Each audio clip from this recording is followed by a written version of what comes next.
नमस्कार साथियों। आज हम राजस्थान में संत संप्रदाय वाले टॉपिक को शुरू करेंगे और उसके अंतर्गत हम संत संप्रदाय में पहले संत जो लेंगे संत धन्ना, जिनके बारे में कहा जाता है कि राजस्थान में भक्ति आंदोलन का श्री गणेश करने का कार्य यदि किसी ने किया है तो वो संत धन्ना ने किया है, जिनका जन्म धुवन टोंक में हुआ था 1415 ईस्वी में। तो संत धन्ना को शुरू करेंगे। रामानंद के शिष्य थे ये। रामानंद सगुण थे और संत धन्ना को निर्गुण संत माना जाता है। एक जाट कृषक परिवार में इनका जन्म हुआ था और गुरु भक्ति पर संत धन्ना ने विशेष जोर दिया है। किसने? संत धन्ना ने गुरु भक्ति पर विशेष जोर दिया है और निर्गुण संत थे। इनके बारे में कहा जाता है कि इन्होंने भगवान की मूर्ति को हठात भोजन करवाया था। किसने? संत धन्ना ने। और संत कैसे? निर्गुण थे। निर्गुण होने के साथ गृहस्थ थे। ठीक है, तो संत धन्ना के बारे में हम पढ़ लेते हैं। तो संत धन्ना शुरू करते हैं। संत धन्ना, संत धन्ना के बारे में पढ़ते हैं। संत धन्ना जो है, इनका जन्म देखते हैं। संत धन्ना का जन्म हुआ है धुवन टोंक में। जन्म 1415 ईस्वी को, 1415 ईस्वी में इनका जन्म हुआ है। कहाँ हुआ है? तो धुवन। धुवन कहाँ आता है? धुवन टोंक में आता है। धुवन टोंक में संत धन्ना का जन्म हुआ है वैशाख कृष्ण अष्टमी को। कब हुआ है? वैशाख कृष्ण अष्टमी। संत धन्ना का जन्म हुआ है वैशाख कृष्ण अष्टमी को। वैशाख कृष्ण अष्टमी को संत धन्ना का जन्म हुआ है। याद रखना है। और याद रखना है जाट कृषक परिवार में। किस परिवार में? जाट कृषक परिवार में इनका जन्म हुआ है। कृषक परिवार में। और इन्होंने कृषि कार्य करते हुए आत्मशुद्धि का प्रयास किया था। किसने? संत धन्ना ने। जाट कृषक परिवार में इनका जन्म हुआ था धुवन टोंक में 1415 ईस्वी में। याद रखना है ये कैसे संत थे? निर्गुण संत थे।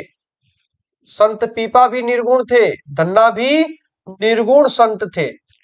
ठीक है, गुरु नानक को भी निर्गुण संत माना जाता है। निर्गुण होने के साथ क्या थे? गृहस्थ थे। गृहस्थ संत थे ये। ठीक है, निर्गुण संत थे, गृहस्थ संत थे। बहुत इंपॉर्टेंट प्रश्न बनते हैं ये। कभी कभी प्रश्न पूछा जाता है, 4 संत दे देंगे और पूछेंगे निम्न में से कौन सा निर्गुण नहीं है। इस तरीके से ऑप्शन आएंगे। ठीक है, इनके गुरु के बारे में बात करते हैं। गुरु कौन थे? गुरु रामानंद थे। रामानंद गुरु थे और रामानंद सगुण थे। और शिष्य क्या है? ये धन्ना निर्गुण है। रामानंद के शिष्य कहां बने थे? बहुत इंपॉर्टेंट लाइन है ये, याद रखनी होगी। धन्ना काशी में रामानंद के शिष्य बने। कहां पर? काशी। वही काशी, बनारस, वाराणसी। काशी में रामानंद के शिष्य बने। रामानंद के शिष्य बने। कहा? तो काशी में रामानंद के शिष्य बने थे संत धन्ना। और अगर देखते हैं अपन आगे, तो राजस्थान में भक्ति आंदोलन को प्रारंभ करने का श्रेय किसको दिया जाता है? बहुत इंपॉर्टेंट लाइन है। इस टॉपिक की सबसे इंपॉर्टेंट लाइनों में से एक है। संत धन्ना में सबसे इंपॉर्टेंट लाइन यही बनती है। राजस्थान में भक्ति आंदोलन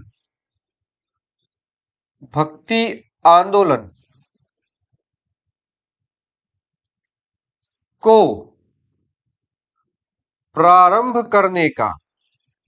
प्रारंभ करने का श्रेय किसको दिया जाता है? संत धन्ना को। किसको? संत धन्ना को राजस्थान में भक्ति आंदोलन को प्रारंभ करने का श्रेय दिया जाता है। आगे की इंपॉर्टेंट लाइन बनती यह है कि संत धन्ना ने अपने पैतृक व्यवसाय कृषि में रत रहते हुए आत्मशुद्धि का प्रयास किया। ठीक है, संत धन्ना ने, बहुत इंपॉर्टेंट लाइन है ये भी, संत धन्ना ने अपने पैतृक व्यवसाय कृषि में रत रहते हुए आत्मशुद्धि का प्रयास किया। संत धन्ना ने अपने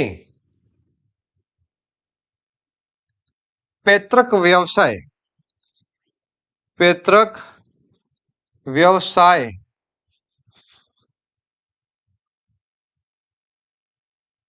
कृषि में रत रहते हुए आत्मशुद्धि का प्रयास किया। आत्मशुद्धि का प्रयास किया। किसने? संत धन्ना ने अपने पैतृक व्यवसाय कृषि में रत रहते हुए आत्मशुद्धि का प्रयास किया है। आगे इनका क्या मानना था? संत धन्ना का मानना था कि गुरु भक्ति से ही परम पद की प्राप्ति हो सकती है। क्या कहा था? इनका मानना क्या था? इनका मानना था कि इनका मानना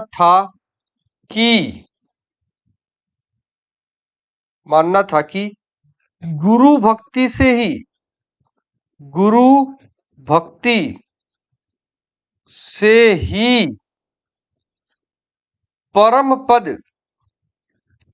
परम पद की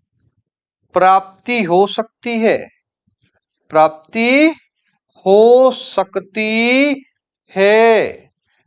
गुरु भक्ति से ही परम पद की प्राप्ति हो सकती है, ऐसा किसका मानना था? संत धन्ना का मानना था।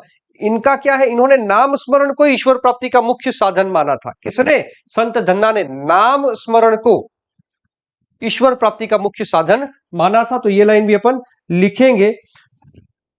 संत धन्ना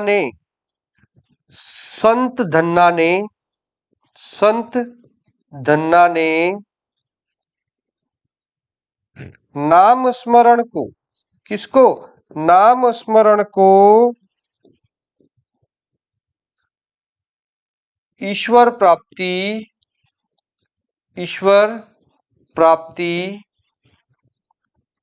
का प्रमुख साधन माना।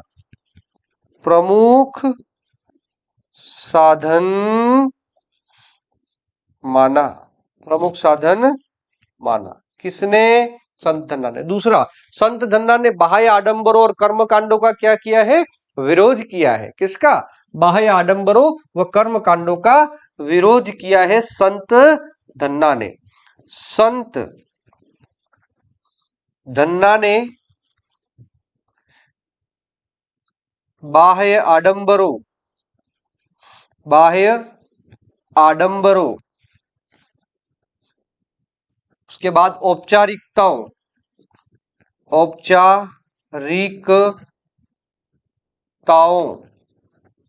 और साथ साथ कर्म कांडों का क्या किया है? का विरोध किया है। औपचारिकताओं का विरोध किया। किसने? संत धन्ना ने। साथ में जोड़ सकते हो, कर्म कांडों का भी विरोध किया। संत धन्ना ने बाह्य आडंबरों, औपचारिकताओं व कर्म कांडों का विरोध किया है। तो संत धन्ना में ये महत्वपूर्ण चीजें हैं। इसमें मैंने अधिकांश तथ्य वो लिए हैं जो 10th की आरबीएससी में, उसके इतर भी कुछ तथ्य हैं, तो इन चीजों को जरूर देख लेना है। और परीक्षा में अक्सर यहां से प्रश्न बनता है, देख लेते हैं, फिर से रिपीट कर लेते हैं। जन्म कहा हुआ है? तो धुवन टोक में। कहा हुआ है? धुवन टोक में। कब हुआ है? 1415 ईस्वी में। ठीक है। तिथि क्या थी? तो वैशाख कृष्ण अष्टमी को जाट कृषक परिवार में संत धन्ना का जन्म हुआ है। आगे देखते हैं, ये निर्गुण संत थे। बहुत इंपॉर्टेंट लाइन है। कैसे संत थे? निर्गुण संत थे। कैसे थे? साथ साथ गृहस्थ थे। ठीक है, निर्गुण थे, गृहस्थ थे। गुरु कौन थे? तो रामानंद थे। रामानंद के शिष्य कहां पर बने थे? ये तो काशी में बने थे। कहां पर बने थे? काशी में बने थे। ठीक है। राजस्थान में भक्ति आंदोलन को प्रारंभ करने का श्रेय किसको दिया जाता है? संत धन्ना को। जन्म धुवन टॉक। राजस्थान में भक्ति आंदोलन को प्रारंभ करने का श्रेय किसको? संत धन्ना को। संत धन्ना का मानना था कि गुरु भक्ति से ही परम पद की प्राप्ति हो सकती है। संत धन्ना जो है कृषि कार्य करते हुए इन्होंने आत्मशुद्धि का प्रयास किया है। किसने? संत धन्ना ने। और इन्होंने नाम स्मरण को, किसको? नाम स्मरण को ईश्वर प्राप्ति का प्रमुख साधन माना है। प्रश्न पूछा जा सकता है, संत धन्ना ने ईश्वर की प्राप्ति का प्रमुख साधन किसको माना है? तो ऑप्शन में नाम स्मरण आता है, तो उत्तर क्या होगा? नाम स्मरण को संत धन्ना ने ईश्वर प्राप्ति का प्रमुख साधन माना है। संत धन्ना ने बाह्य आडंबरों, औपचारिकता और कर्म कांडों का क्या किया है? विरोध किया है। तो संत धन्ना कंप्लीट हो चुके हैं। अब हम चलते हैं अगली स्लाइड में चलेंगे। अब है एक राजस्थान में फेमस धूनी है ना? धूनी का नाम है सांगलिया धूनी। कौन सी धूनी है? सांगलिया धूनी। सांगलिया धूनी को देखते हैं। ये बहुत इंपॉर्टेंट प्रश्न यहां से बनेगा आने वाली रीट एग्जाम में, ये मेरा मन कह रहा है, तो अपने को इसको जरूर देख लेना है। सांगलिया धूनी। सांगलिया धूनी पहले तो कहाँ है, किससे संबंधित है, पहले ये देखते हैं। तो सांगलिया धूनी जो है वह सर्वंगी संप्रदाय से संबंधित है। कौन से संप्रदाय से संबंधित है? सर्वंगी संप्रदाय से संबंधित है। सांगलिया धूनी सर्वंगी संप्रदाय से संबंधित है। सांगलिया धूनी किस संप्रदाय से संबंधित है? तो सर्वंगी संप्रदाय से संबंधित है। कहाँ इसका आश्रम कहाँ है? सांगलिया धूनी आश्रम कहाँ पर स्थित है? तो याद रखना है कहां पर है सर्वंगी संप्रदाय का ये सांगलिया धूनी। सांगलिया धूनी है कहां? तो यह है सांगलिया गांव सीकर में। कहां पर? सांगलिया गांव, सांगलिया गांव सीकर। कहां पर? सांगलिया गांव सीकर में है ये धूनी। किस संप्रदाय की धूनी है? सांगलिया धूनी सर्वंगी संप्रदाय की है। संस्थापक कौन थे? बहुत इंपॉर्टेंट प्रश्न बनता है, संस्थापक कौन थे? तो संस्थापक थे लक्कड़दास महाराज। सांगलिया धूनी के संस्थापक कौन? लक्कड़दास महाराज। प्रश्न ये भी आ सकता है, लक्कड़दास महाराज का संबंध है ए जसनाती संप्रदाय, बी निष्कलंक संप्रदाय, सी सर्वंगी संप्रदाय। तो उत्तर क्या होगा? लक्कड़दास महाराज का संबंध सर्वंगी संप्रदाय से है। तो संस्थापक कौन? लक्कड़दास महाराज। लक्कड़दास महाराज, लक्कड़दास महाराज है वह इसके संस्थापक है। इसका अभिवादन वाक्य क्या है? सर्वंगी संप्रदाय का अभिवादन वाक्य क्या है? पूछा जा सकता है। अभिवादन वाक्य सांगलिया संप्रदाय अपनी सर्वंगी संप्रदाय का अभिवादन वाक्य कौन सा है? पूछा जा सकता है। सर्वंगी संप्रदाय का अभिवादन वाक्य बहुत अच्छे से याद रखना है। इसका अभिवादन वाक्य है जय साहेब। क्या है? जय साहेब इस संप्रदाय का अभिवादन वाक्य है। जाति भेद का विरोध किया है इस संप्रदाय ने। किसका विरोध किया है? जाति भेद का विरोध। जाति भेद का विरोध किया है इस संप्रदाय ने। जाति भेद का विरोध किया। किसका विरोध किया है? तो जाति भेद का क्या किया इन्होंने? विरोध किया है। जाति भेद का विरोध किया है सर्वंगी संप्रदाय ने। ठीक है। इसके अलावा ये जो संप्रदाय है इसके आश्रम में, यहां इसका आश्रम है सांगलिया धूनी आश्रम है ना। तो सांगलिया धूनी आश्रम में, सांगलिया धूनी आश्रम में प्रत्येक पूर्णिमा व अमावस्या को, प्रत्येक अमावस्या व पूर्णिमा को, प्रत्येक अमावस्या व पूर्णिमा को क्या लगता है? सत्संग का आयोजन होता है। सत्संग का आयोजन होता है। सत्संग का आयोजन होता है। सांगलिया धूनी आश्रम में प्रत्येक अमावस्या व पूर्णिमा को सत्संग का आयोजन होता है। इसके अलावा इस आश्रम के द्वारा संत खीवादास महाविद्यालय का भी संचालन किया जा रहा है। इस आश्रम द्वारा, अगली लाइन महत्वपूर्ण है, इस आश्रम द्वारा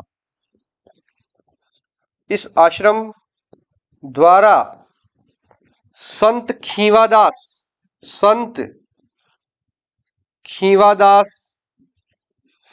महाविद्यालय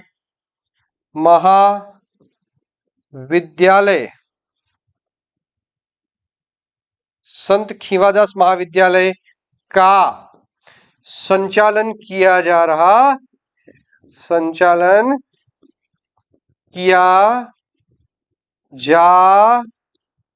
रहा है। तो ये हो गया हमारा कौन सा, सर्वंगी संप्रदाय। सांगलिया धुनी कहाँ है, तो सांगलिया गांव सीकर में। ठीक है, ये हमारा कंप्लीट हो गया है। और स्थापना इसकी पूछी जाए वर्ष, तो संस्थापक लक्कड़दास महाराज, और कब स्थापना, तो 1649 में। स्थापना कब, यहां लिख रहा हूं मैं, 1649 ईस्वी में, 1649 1649 एडी में क्या हुआ है, सांगलिया धुनी की स्थापना की है लक्कड़दास महाराज ने। और सांगलिया धुनी का संबंध किस संप्रदाय से है, तो अच्छे से दिमाग में बिठा लेना है, सर्वंगी संप्रदाय से। रिपीट कर दो इसको, यहां से प्रश्न आना ही है, ये मान के चलना है। सांगलिया धुनी सर्वंगी संप्रदाय से संबंधित है। ठीक है, सांगलिया धुनी के संस्थापक कौन, तो लक्कड़दास महाराज। कब, तो 1649 ईस्वी। ठीक है, सर्वंगी संप्रदाय का अभिवादन वाक्य क्या है, तो जय साहेब। प्रश्न पूछा जा सकता है सीधा ऐसे भी, जय साहेब अभिवादन वाक्य है, फिर 4 संप्रदायों के नाम दे देगा। तो जय साहेब किस संप्रदाय का अभिवादन वाक्य है, सर्वंगी संप्रदाय का। जाति भेद का इस संप्रदाय ने विरोध किया है। सर्वंगी संप्रदाय क्या, जो सांगलिया धुनी आश्रम है, वहां पर प्रत्येक अमावस्या, ये जो सर्वंगी संप्रदाय की धुनी है सांगलिया, यहां पर प्रत्येक अमावस्या व पूर्णिमा को सत्संग का आयोजन होता है।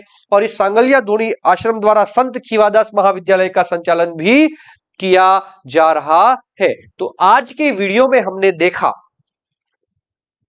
संत धन्ना, ठीक है, रिवाइज कर चुके। जन्म धुवन टॉक, राजस्थान में भक्ति आंदोलन का शुभारंभ करने का श्रेय किसको दिया जाता है, संत धन्ना को दिया जाता है। कृषक परिवार में जन्मे थे, जाट थे, कृषक परिवार में जन्मे थे, तो कृषक कार्य करते हुए इन्होंने आत्मशुद्धि का प्रयास किया है।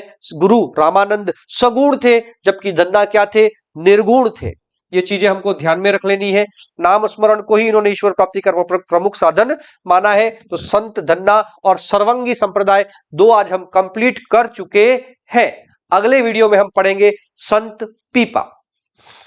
कैसा लगा आपको ये कंटेंट, जरूर कमेंट करके अपनी भावनाओं को व्यक्त करें। जय हिंद, जय भारत, बहुत बहुत धन्यवाद।